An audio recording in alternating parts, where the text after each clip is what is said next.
Hi, I'm Paul Warren. And I'm Ryan Klein. And this is another episode of SEO is Dead and Other Lies. Ryan, I already know how you're doing because we've been chatting for the last 20 minutes. Bitching about Zoom. we do this all on Zoom, and I really appreciate Zoom, and I appreciate them going public and trying to make that money. And I don't think that their product has gone downhill by any means or anything, but I don't know what it's with you, man. Did they go public? Frustrated. They go public? Yeah. I tried to get the stock, but it like quadrupled in 5 minutes because the system's rigged, bro. Well, anyway, let's get back in good spirits and let's hit it, man. Hey, this is our first podcast of the new year. That's right, and it's podcast 51 that's being recorded when 50 hasn't gone live yet. Yeah, well, we'll see. So that's cool. I don't want to launch a podcast on a holiday, because I just feel like people aren't in the work mood or the spirit at the time. I mean, they definitely are. I think about it. It's January 1st or 2nd, especially now it's the 3rd. Everyone has their goofy resolutions that are going to be freaking quashed in the next taking up their 6 time. weeks. Unless it's diet, more about SEO. Exercise, no more booze, yoga, downward dog, spirit, temple dance. Paleo. Okay. Just paleo. No sugar. You know what, Paul? I'm actually going to stick to my resolutions because they're easy. What was that? To drink more? No. No one ever has self-destructive resolutions, why not? Well, I think you're more, it's more along the lines of why don't people have more self-sabotaging resolutions? Yeah. Let's just cut out the length of time here and just get on track to what you're really trying to do anyways, So I'm going to try to pull on SYSK, which is stuff you should know. And we start off with something really random and you don't know where this is going, but I'm going to somehow pull in the subject matter. And so we are going to segue into resolutions and then resolutions for your website. And what's a good resolution for your website and your marketing? Get all of your on-page SEO stuff together. Yeah. That is a great resolution. Let that be your SEO resolution for the year. Get your on-page stuff in order. What's a great thing to do annually? Like a checkup. You do it for your body. You want to take care of that weird lump that's on your butt. For your car, you want to get inspected. And then for your website, you want to do an on-site and even maybe an off-site audit. So and that's what we're talking about today. Weird lumps on your website's butt with this audit that we're going to walk through about what you should be doing at least once a year. More than that, probably twice a year. I think biannually is good. I think that quarterly is excessive unless there's a big algorithm update and you take a huge hit. Of course, you'd want to do it a little bit sooner than later. But I think you can do an audit at least once a year. Like Paul said, maybe twice, but this is going to be a little bit technical. We're talking about how we're going to avoid making it boring. We do not want this to be boring. It's technical, so we're going to try to make it as exciting as possible and go into detail about the things that we think you should emphasize. Yeah, and the other reason why this is important, and audits are important, is because it's really easy to not think about stuff that you've set and you're assuming is working correctly. And it just, that's not really how websites work, I've learned, or databases, or hosting, or really anything. You shouldn't assume that it's going to work correctly for a long period of time. You got to go in there and you got to check it. Think how many WordPress plugins aren't updated, or they're just messed up from there's exploits and stuff. And all of a sudden, your whole website's down, right? I don't even know if we really included that in here, but it's just an example of you should be checking stuff. That's too much a low hanging fruit. That one was too obvious to me to even include. You'd be surprised. This is a technical audit. Yeah, I mean, I'm not typically surprised when I go in the back end of people's websites, but even plugin updates that doesn't even include in here. But yes, I would definitely. Have that. So it's easy to assume your robots, text, all that stuff's working how it's supposed to, but all of a sudden, oh man, you start looking in Search Console and you have a whole bunch of stuff not indexing anymore. Your rates are going way down, or you got a whole bunch of errors, and it just happens all the time. So we're going to give you some guidance on how to work through that stuff. Okay, so hypothetical, beginning of the year, you want to crush it. Who doesn't want to do better the next year to the previous year. Look at your website. Your website oftentimes is going to be huge lead generator, whether it be referrals or your word of mouth or your proactive paid or your organic, all of it. It's super important. Obviously, I don't have to go into that. So take care of this baby. We're going to go through the audit, and I'm also going to post a link. So if you want to have it up, you can follow along. So to start, we're going to start with search index review, which out of all these, we can get into way too much detail. But I'm going to say that the sitemap is definitely something I'm going to go into detail. So we're saying here, identify if the site is indexed well. So Paul, how do you like seeing if a website is indexed properly? Well, Ryan, there's a couple of ways. For the very first place that I start, and if you have a really large website, this might not be a great place to start, but I'll give you an idea. Is you just go to the old site your website domain, and you start looking at all the stuff that's indexed within Google. And then you start looking at the stuff that maybe shouldn't be indexed in Google, or the stuff that you need to be indexed in Google and it isn't indexed in Google, right? So even if you're not really knowing how to use a lot of tools or whatever, and you just want to get a quick idea of the pages that are indexed on your site, that's a good place to start. I agree with that. Another thing you can do as well is you should be aware of how many pages. We're almost always going to default to a WordPress, but you should also know if it's proprietary, roughly how many pages on your website, and a sitemap will assist you with that. Or just in general, you should be aware of how you can quantify the amount of pages on a website. And you'll go to your search console, and it'll also tell you how many pages are indexed straight up in there. And if it says that there's 1,500 and there's 2,000 pages on a website and there's a discrepancy of 500, then you have a little bit of work to do in figuring out why 500 are not indexed. In some situations, you manually index them. That's as straightforward as you can kind of get it. Go into Search Console, look at that number of index pages, and then, figure out how many you have, how many you should have. If you're a location-based website, you got, location silo pages, whatever. Check them in manually and see if they're indexed. If they're not, you got some work to do. Indeed. So that's good. So we just did one bullet out of about 50. So let's not make sure we do it for every single one. So robots.txt file, we will check that for crawl issues. I don't feel like going into detail about that. Yeah, I'm not refreshed on that enough right now. It's sort of like you can configure it a lot in like a Yoast or any other SEO tool and stuff, but you just want to make sure that it's working correctly. It's adding the new pages. It's sending the right response code for those pages for Google to like index them or not. So that's just an important thing to have there, and that it's like set up and it's working correctly. That's where you're going to use your Search Console again to make sure like all that stuff's working how it's supposed to. Okay, so I want to give a little bit more time to sitemap, so I'm going to skip it real quick. Okay. We'll go back to it in 1 minute. Check website is set up for proper crawling.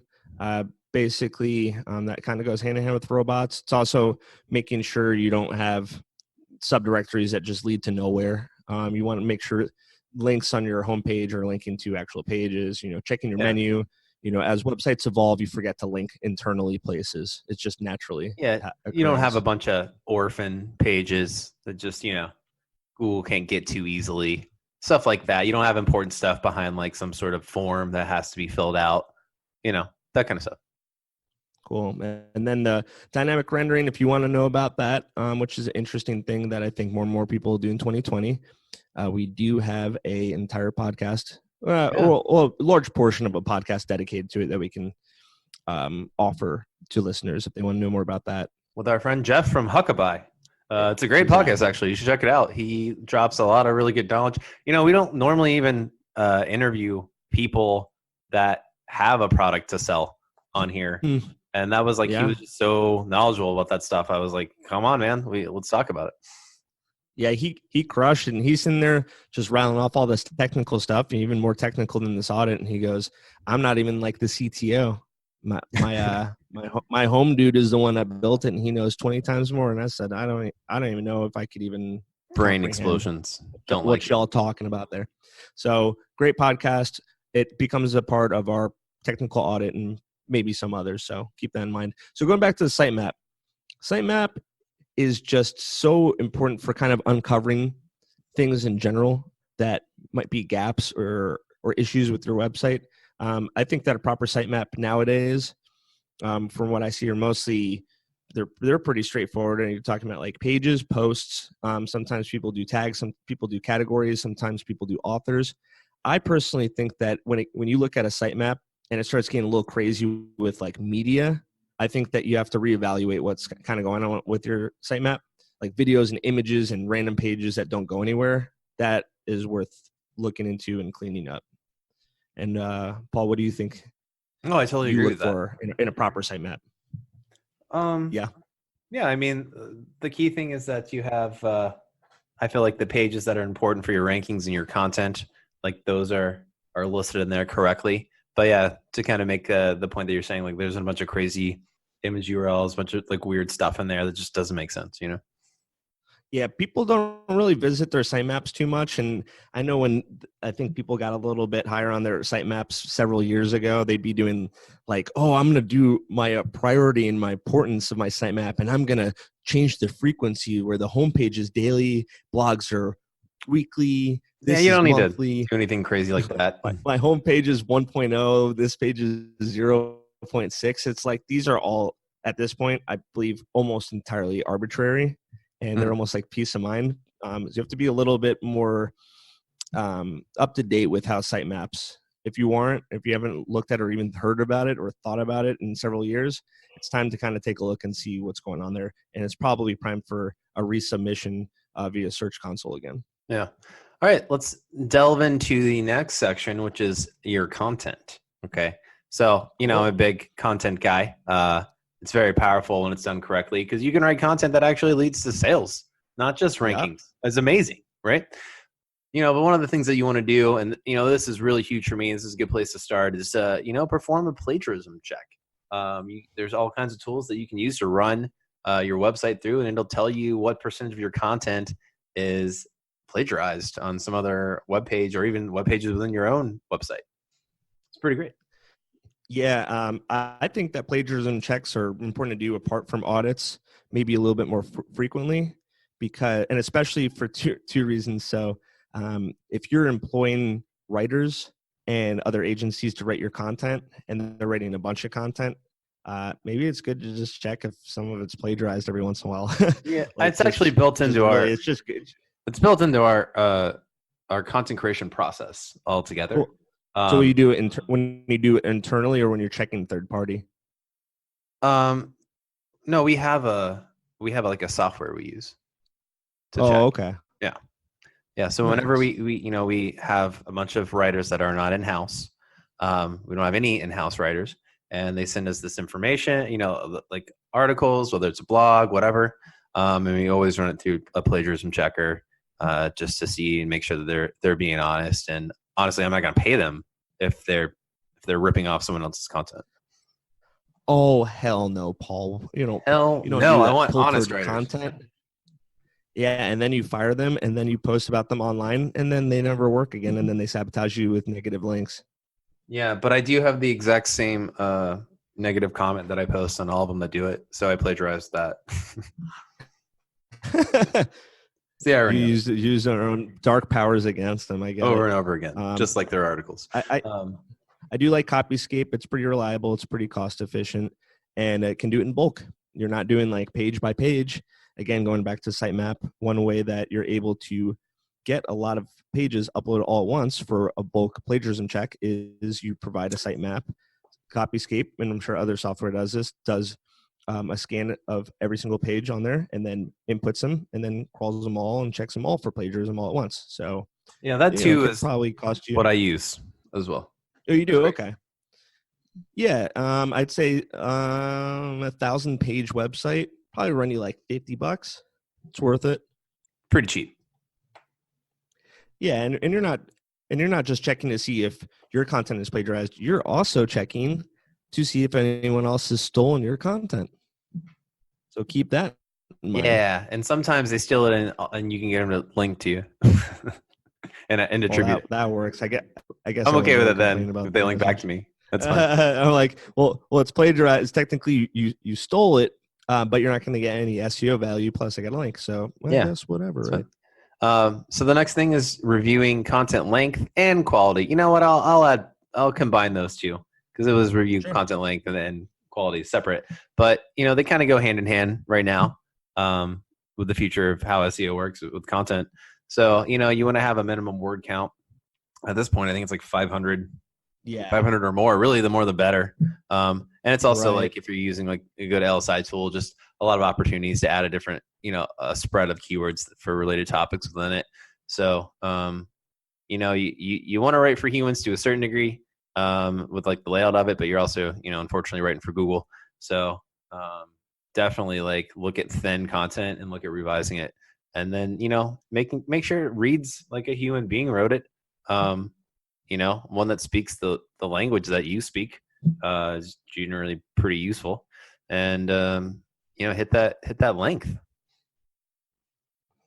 Yeah, I think you can kind of group a lot of these together: the blog strategy, practice area strategy, geopage strategy. It's because it's just when you're doing the audit, it does give you a chance to just be like, it's time to go and see how I wrote this page a long time ago, like some of your important pages, and you might not have even looked at it in like 3 years, and you might be like, that call to action kind of stinks. This intro, this anecdote is amateur.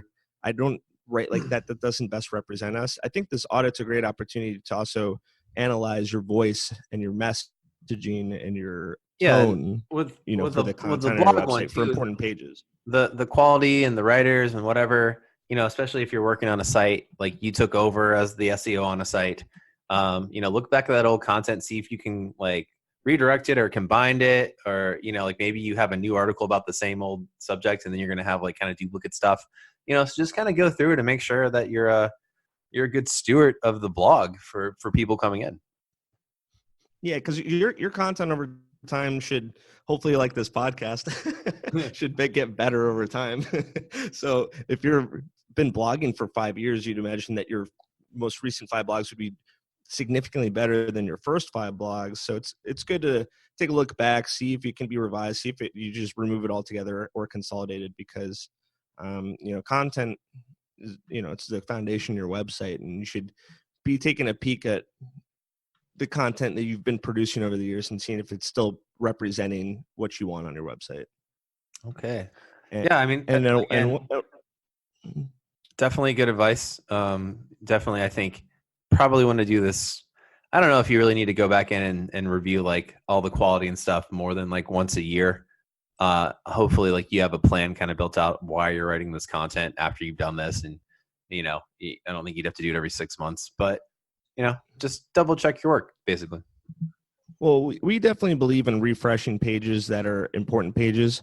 And also this is a good opportunity if you have blogs that do get a lot of traffic from just being, indexed for years and ranking, and then it doesn't really generate any revenue. That's a good opportunity to look through it and be like, oh, it's because the content's not particularly good. Yeah. And you could probably have stronger call to actions or better opportunities to convert. And if it's not like getting any traffic anymore, or maybe it's like an outdated keyword or whatever, like redirect it, man. Get rid of that. You don't need that. You don't need that extra stuff on your site. I mean, you got a crawl budget, so use it wisely. Yeah, you got a crawl budget. Yeah. That's like one thing we have to be mindful about is just like pumping out content. We have situations where you think that writing hundreds of pages is the way to go, but you're just kind of dispersing that crawl across a bunch of pages that might not matter as much. Definitely. And before we go into this on-page SEO review, I noticed they skipped the check for duplicate content within the site. And I want to mention that over time, people might not realize that they are writing about the same subject matter already. So if you've had a blog for 5 or 7 years and you're running out of topics, you might start writing content that you've already written about, and you might do keyword cannibalization, and you might have existing content that you didn't realize you posted already, then you post it again, and technically you make duplicate content. So you should be mindful that people make these mistakes over time on their website, and they kind of start to accumulate, and you should be aware of this possibility of happening on your website. Great points. All excellent points, Ryan. But let's delve into one of the easier areas to make some changes and updates and audit. And that is, I mean, you can use a lot of tools. You can use Screaming Frog to do this, updating your on-page SEO stuff. And we're not talking about content with this one particularly. I mean, maybe a little bit here, but we mean like your metadata, your title tags, your descriptions, right? Make sure you have descriptions. Make sure you don't have, I mean, even though Google's come out recently and I don't believe them, that an H1, 2, 3, whatever, it doesn't matter anymore. They don't care. They don't provide any more relevance based on what you tell them. That doesn't mean, they say that. I don't know how much that's really true. It certainly doesn't mean don't use like H1, 2, or 3 tags or whatever. I mean, that's like, think about how you structure like a sentence, or how you structure like your website and like the opportunity to put keywords and stuff in it. But just like make sure that you have that kind of stuff and make sure like you're providing a good user experience for like someone reading it. And I think having, H1s and 2s and stuff within articles and pages that have substantial content are sort of important for that. So, Paul, you're telling me you don't trust Google, really, after all this time? I don't trust Google any farther than I can throw them. And I can't throw them anywhere because they're not real. They're just on the internet. So no, I don't trust them a bit. You just wish Matt Cutts was back so you can physically pick him up and throw him somewhere. Matt Butts, yeah, I would. I've never met the guy though, but he was very entertaining to laugh at his tweets about how they were BS. I remember him kind of talking and like kind of smiling through his teeth a bit. Yeah, maybe he was lying. Like, I know. He's like, I have a question today. So, I mean, this is like pretty standard, straightforward SEO stuff. I think that it's really good annually, again, to check the title tags and meta. As your website evolves, as your expertise evolves, you're probably going to look back at titles and descriptions, be like, oh, that title is not particularly good. I bet I could do better. This description, the amount of characters for descriptions increased. So you might not have updated that yet. So this is a good time to sit down and do one of the most monotonous things you can do for your website, updating your descriptions. And then what you mentioned about H1, internal, external. Standards was kind of a big thing last year, so check that out. I think we've talked about that. Yeah, I mean, it's not exciting stuff by any means. But, no, it's like little things. I almost nodded up, but yeah. It's little things that can make a difference here. You want to just be doing everything you possibly can to outrank your competitors, Oh, absolutely. I mean, the whole thing, it kind of sounds kind of like a checklist because that's what an audit is.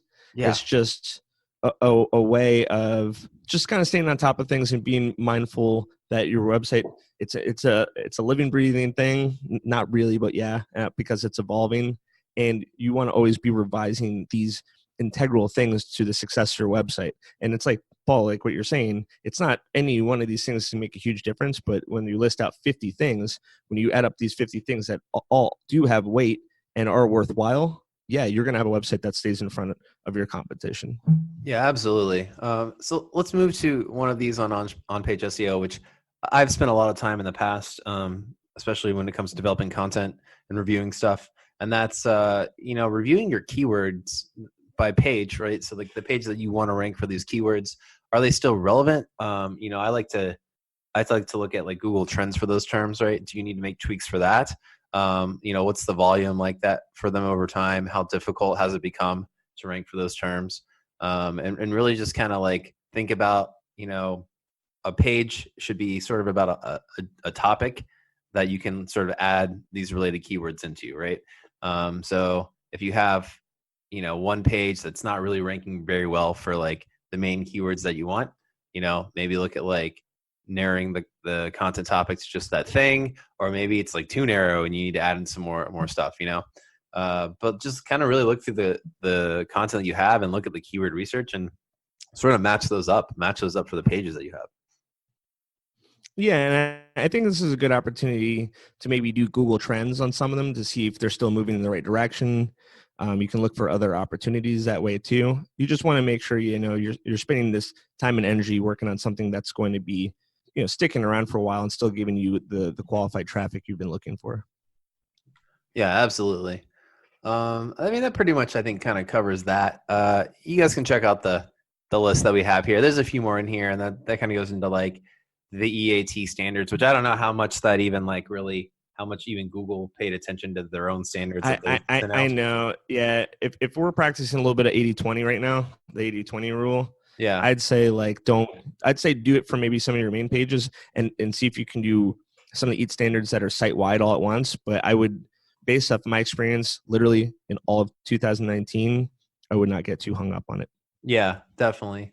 So let's jump on down to another real good one, and that's usability review, because we actually have some pretty good advice on this one.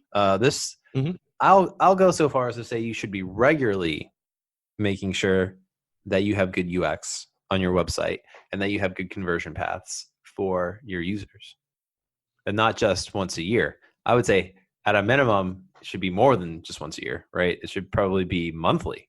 You want to review this stuff, because what happens if you don't review it, a couple months go by and you're like, oh man, leads and all this stuff has been really low. And then you start digging through all the reasons like, oh, did this keyword drop in rankings? Did I get hit by an algorithm update? What's going on? I don't understand. Is there just less popularity around this keyword? And all of a sudden, oh, this form, the JavaScript on it's broken and it doesn't like render, and that's why no one's been able to like fill out a form or whatever. So these are the things that you definitely want to like regularly have in like your list of stuff to check and kind of audit. Yeah, I can get behind doing it more often than annually. I think it'll also depend on probably a few other factors like what industry you're in, how much traffic you're getting, and then also if you are in the process of revamping like major aspects of your website, and you should be very conscientious of what updates you are doing. Yeah. If you're like in the midst of it. And like, do you work at a company that maybe has a large dev team that's constantly making updates and stuff, and not necessarily like reviewing those changes across the whole site in different environments? That can happen quite a bit. All I know is at the end of the month, they're going to look at like leads. And if you work in SEO, you're going to try and attribute that to your, to the work that you've done. And if it's way lower, they're going to look at you probably first as what's wrong, like what happened. So just things to keep in mind here. But let's just jump into like where to start, if you're going to do this.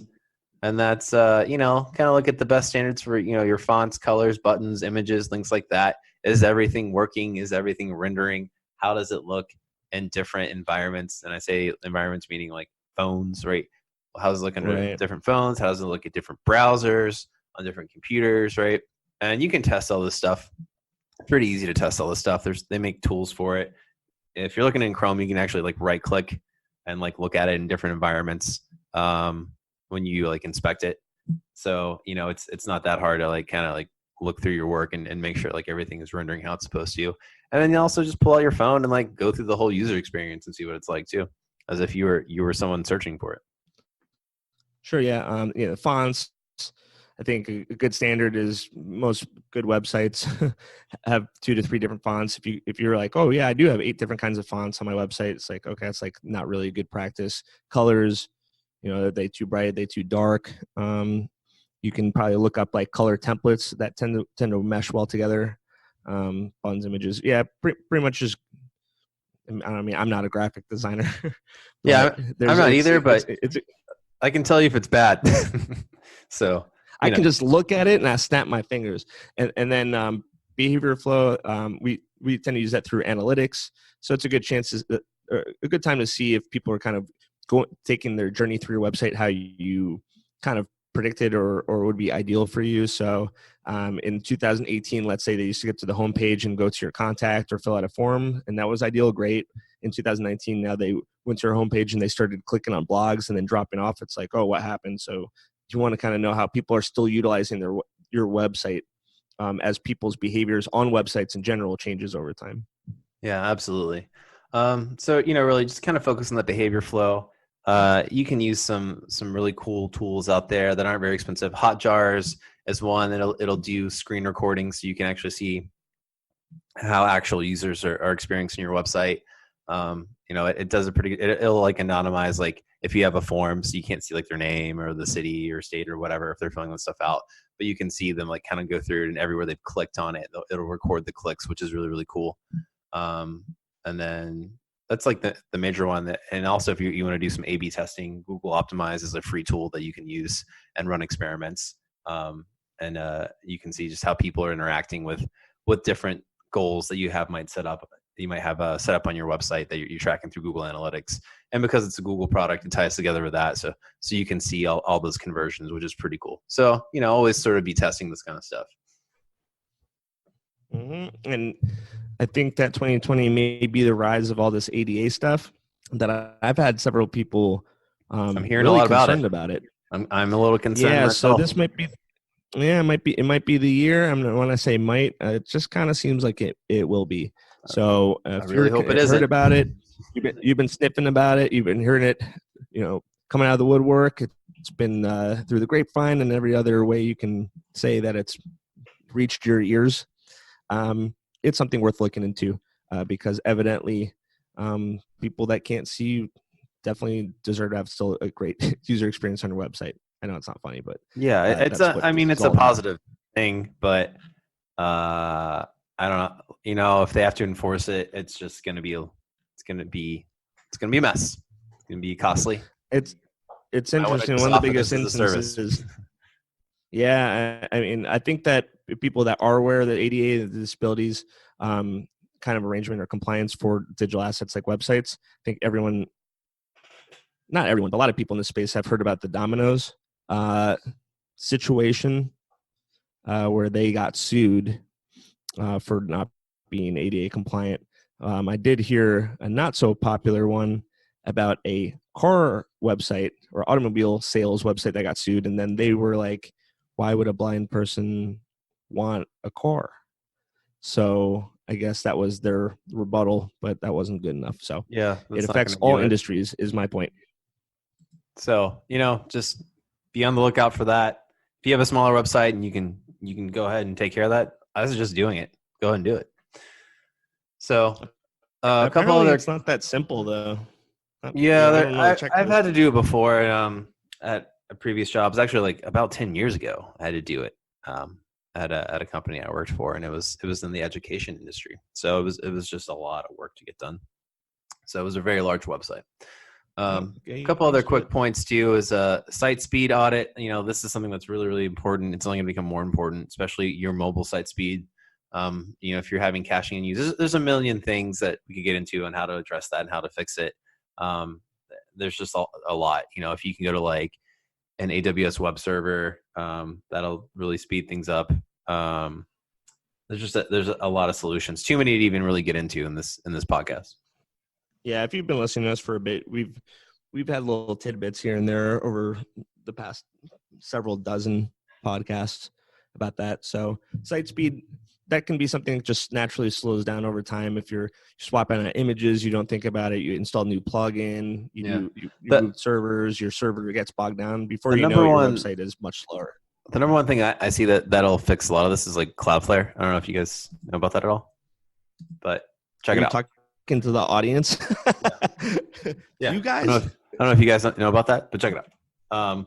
But anyways, I Yes. don't want to get in too much about that because this isn't really what the podcast is about. Yeah, the whole point of this is kind of just get very topical, going a little bit of a description, but we're not delving into anything because this podcast would be 4.5 hours long. Yeah. All right. And Okay. then audit your site for 404 errors. This is just something you should be doing probably every quarter, anyways. There's a million things you can use to do that. Screaming Frog will do it for you. You can go all the way back to Xenu, which is this really weird Ooh. tool that some Scientologist built like SEOologist. 15 years ago. No, I wish it was a zoologist. It's still out there. It's free. It works really well actually, but it'll just scan your website and it'll tell you like what page the 404 error is happening on. It's like not very user friendly at all, but neither is Screaming Frog. You're gonna have to like be able to interpret like what you're seeing afterwards, right? It's not like something it's free, so keep that in mind, right? It's free, so it's not gonna be super user friendly. But you can donate though, right? Donate to Xenu? to, Oh yeah, I forgot about that. yeah, to you the can donate to to Xenu. Scientology, the Scientology headquarters in Clearwater, right? You're not Yeah, that they far from there right definitely now. need our money. I'm sure. But yeah, always be checking for that kind of stuff. Also, your Search Console is going to tell you if you have some 404 errors. So just always keep an eye on that. That's part of my like monthly mix is to go in there and and check and make sure like I don't have like a bunch of 404 errors like super shooting up there in like Search Console because it's usually just some sort of weird issue, weird image, weird something that's image file that's causing it, or you just got to know about it. You got to take care of it. Right. You can automate it. And is 503 the one where your website's completely down? I think so.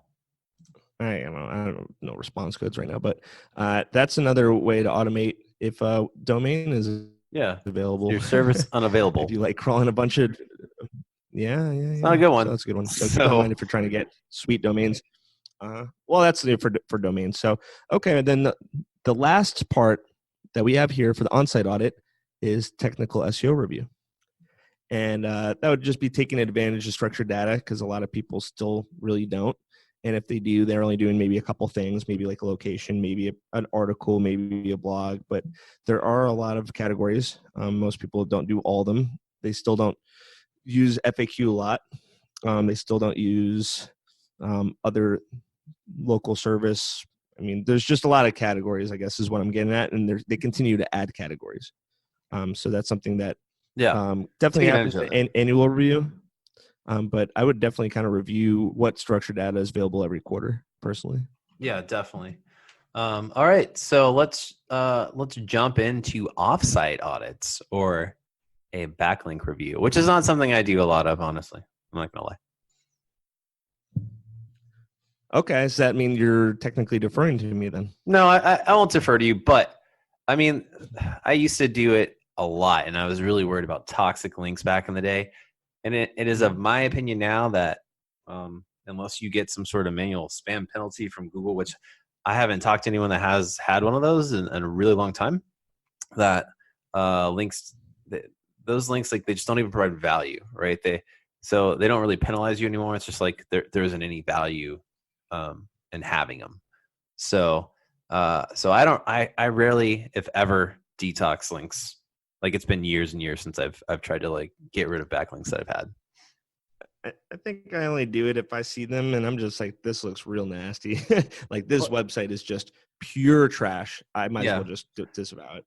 but a good one to follow is Lost and New Links, right? Yes. So if Yes. you've had some really good links in the past, you can use a tool like Ahrefs that'll tell you links that you've lost, and you can go back and try and get those links. So maybe the blog post went down on whatever website that it had it on, or like who knows, there can be like a million things. Not really a million, but there could be a few things, and it's just good to like keep an eye on like your quality links that you have, and you can kind of set this by like domain authority too. Like, hey, if it's under like an 18 GA or whatever, like don't even worry about it. I mean, you might want to worry about it, but I'm just saying like you can kind of cut this down because websites generally have like tons and tons and tons of backlinks from stuff that you don't even really think about. Yeah, I think that it's good to look at what links you lost. So, for example, let's say you sponsored or became like a gold or platinum sponsor somewhere, and you drop some money on it, and they put you on the page, and then for some reason the webmaster took you off.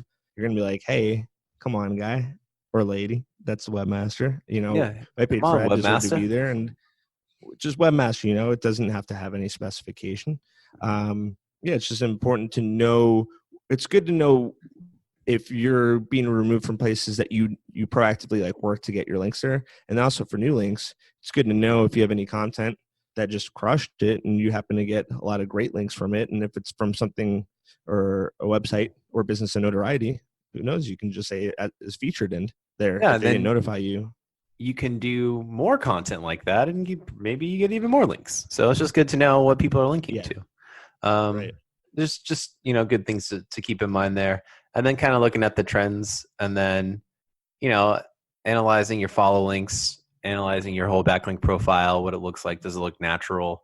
Can you throw some more like exact keyword matching links to certain pages and not throw off the algorithm or anything like that. It's just having a good idea of like Mhm. how many actual optimized anchor text keywords you have pointing to your website out there. Citation directory review. Ooh, So it's somewhat similar to backlinks, as in you want to analyze and review all the directories you're featured in and all the citations that you currently have going to your business and your website. So some sort of in-depth citation analysis, which Paul, I know that you enjoy doing that as a local expert. So you can analysis. definitely take the reins on this one, buddy. Walk us through it. Oh, geez. Oh, man.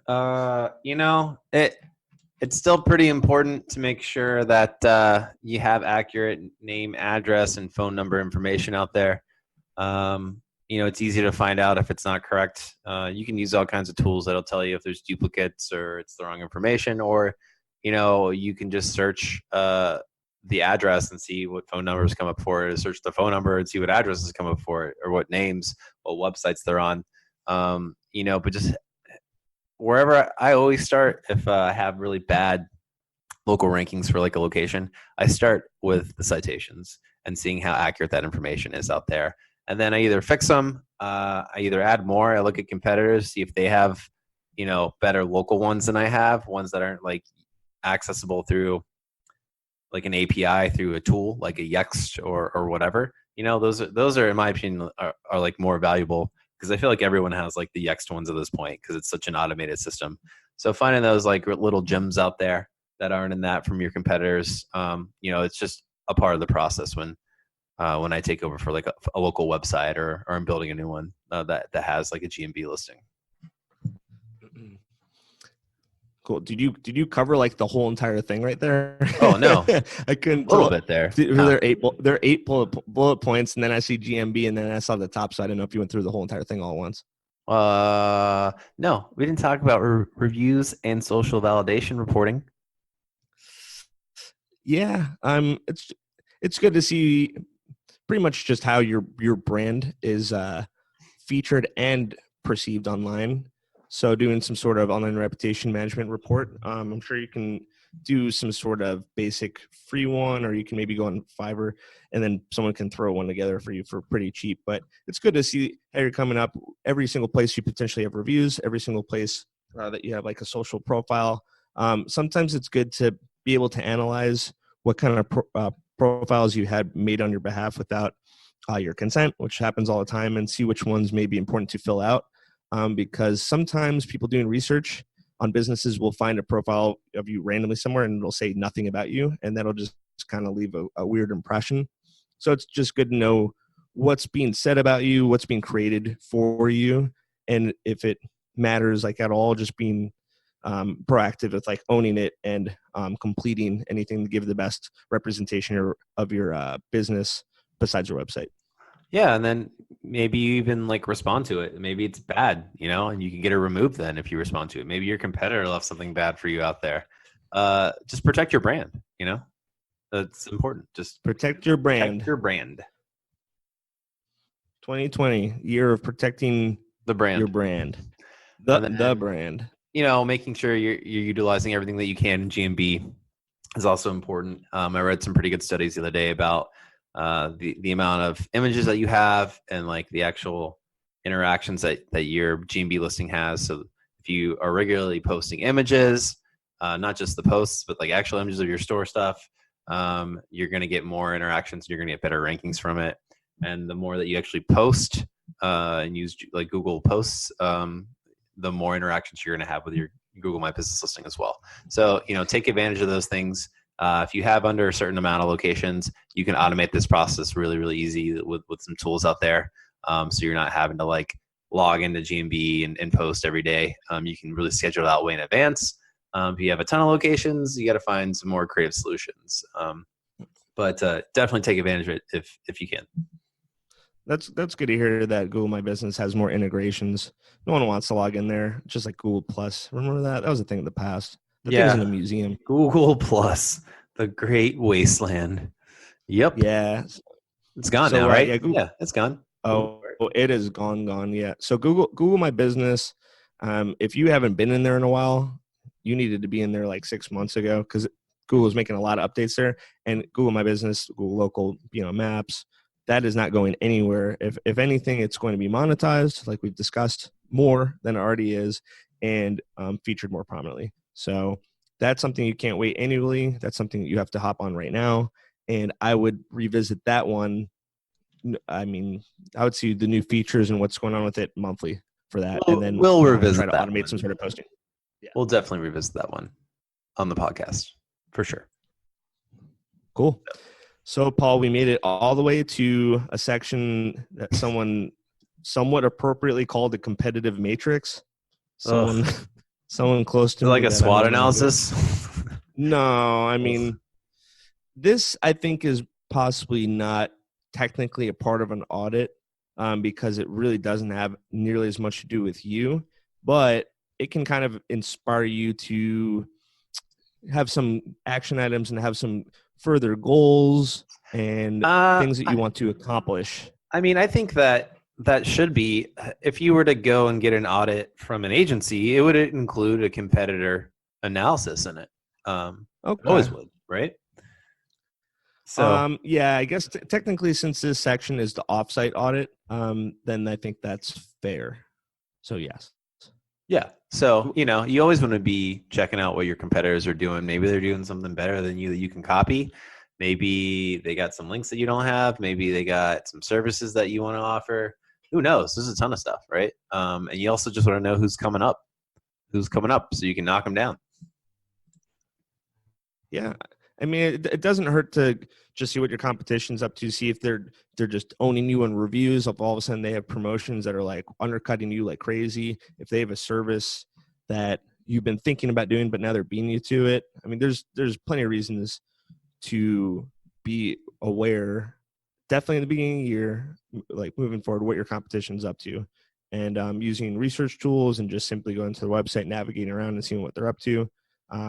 I think it's all helpful information. Put the fire under your ass. Really, you need that in the beginning of the year before. Yeah, you need it. Take advantage of any more resolutions. Take advantage of that inspiration that you have when you have it. Yeah, I mean, I think that if you want to get back to your grain alcohol after a few weeks and you want to keep eating your chicken tender pub subs after a month, like, go for it. But one thing, never stop driving to be your competition. That's the one you have to see through. Yeah. In fact, just try and crush them. Just try, hope that they go out of business, Be ruthless. Yeah. Yeah. And then, their kids. When I drive by that business competitor, I want to see a for rent sign in that window, So that'd be such an aggressive marketing agency. We not only like drive you business, but we're so good that we put your competition out of business, and their kids out of business, and their kids out of business, and they have to relinquish their last names. They don't even exist as like people in society anymore. They're gonna be living on the street. Brutal. Do it. What's next? Content analysis. Yeah, we did that. So we got a few more. Yeah. Well, this one's saying a little bit more. I think this is content analysis in regards to the competitors. So you want to see what areas they're in. You want to see, I guess, perceive. You can use tools to see what their top performing content is. And you can see what kind of call to actions imagery they use. And you can see what kind of awards, accolades, and recognitions they've received. And then you go after it and you do it better. Simple as that. Just do it better. And then you do last, but certainly not least. And I don't like using that phrase, but there really isn't. Last and least. Last, not least, the backlink analysis. Looking at the links to competition is always like just really eye-opening stuff. Yeah, I should really always be doing that. So you can see who they where they gain sponsorships. You can see what kind of events they participate in. You can see where they syndicate and they contribute and sponsor content. You can see what PBNs they subscribe to. You can see what kind of overseas link builders they use. It's everything. It's awesome. Backlink analysis on competition is like a must. That's a must during onboarding. It's a must for starting a marketing campaign, and it's a must when doing periodic audits. You should always analyze competition's links. Definitely. Well, I think that just about covers all of the areas that you need to do for an audit. I can't scroll down anymore. So yeah. I'm sick of talking too. We'll link to this article in our podcast description. And if you really have any questions about how to do any of these things, you can Google it. There's a lot of information on how to do all of them, but don't ask us, just Google it. But feel free to hit us up with any questions that you might have. We'll try and help you out. We respond pretty quickly. You can always contact us at seosaidandotherlies@gmail.com. We also have a Facebook page. Just search our name on Facebook. YouTube channel. So if you want to leave one in the comments, we usually respond pretty quickly. I think we have a Twitter that I never check, so don't even worry about that one, guys. or just leave a comment on the actual Podbean podcast, which is what we use to send our podcast out there in the universe. But we're pretty quick to respond. We love having you guys on. We're going to have some good guests coming on next week that we met because they reached out to us. So we're pretty excited about that. We finally got those. We finally got those Google engineers from MIT. Finally, they're on there. So, but yeah, so hopefully you guys will find this helpful, and please hit us up. We're happy to answer your questions. Yeah, and a couple last things too. I think that we're going to be taking next level. We're getting back on track. It's 2020. We're going to hit 10,000 downloads. Because we measure this podcast in milestones, of course. And hey, I'd like to do any sort of me personally in the Seattle area. I'd always be down to do some philanthropy, some speaking, some engaging things in the community. That's just me. I don't know about you, Paul. You like talking about this stuff. Yeah, that's why I have a podcast. You're like, where is this going? As Ryan pitches his services for speaking. No. Philanthropy means I'm not going to benefit from it. But if you want to, you can hire me to do guitar lessons. That will cost money. Ooh, okay. He's a pretty good guitarist, so I will give him that. So feel free to hit us up or Ryan up. Check him out on LinkedIn if you ever want to have him speak, or you just want to learn more about SEO. Have him come to your corporate office and give a presentation on it. He'll do it. That sounds like that I'd be charging if it's a corporate office. He'll do it for free. That's what I'm saying. Yeah, I'll do whatever. We love his stuff. You can tell with their enthusiasm and our passion talking about it, and we want to get the hell off this podcast right now. Okay. Anyways, well, thank you guys so much for listening.